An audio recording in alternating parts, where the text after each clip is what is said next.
Menteri itu akan dipilih Oktober, Pak. Sementara pilkada baru November. Tapi dalam perjalanan misalnya, kemudian Pak Prabowo minta Kang Ilham sebagai menteri, akan take menteri atau tetap maju ke pilgub?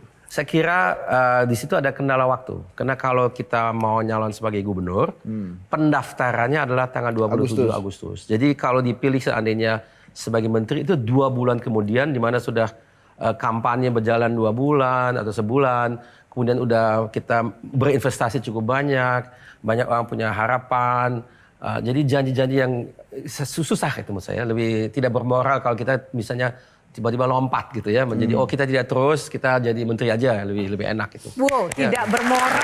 Oke, dia. Itu beban nggak buat dia? Beban. Tapi Kang, kenapa baru sekarang? Kenapa baru muncul sekarang? Banyak yang bertanya juga seperti itu. Iya. Yang saya belajar di dunia politik ada yang namanya momentum. Ya. Kadang memang belum cocok rasanya ya. Jadi katakanlah kenapa nggak 5 tahun yang lalu? Misalnya ya, 5 tahun lalu itu ayah saya baru meninggal. Dan waktu itu memang mungkin secara mental saya belum siap. Ya. Karena ini juga mendadak terus terang ya. Jadi saya beberapa bulan yang lalu mengadakan diskusi dengan teman dan saudara di kantor. Seperti setiap beberapa saat kita mengadakan diskusi lebih ke politik. Apa yang harus kita buat sebagai orang yang bergerak di bisnis, kita punya aktivitas di organisasi, sekarang ada perubahan politik, apa yang kita harus lakukan.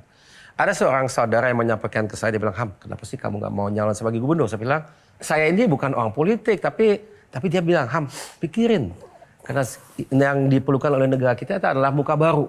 Kita mumet lihat itu aja, perlu ada sedikit yang penyegaran gitu. Saya bilang, tidak salah juga ya pemikiran kamu.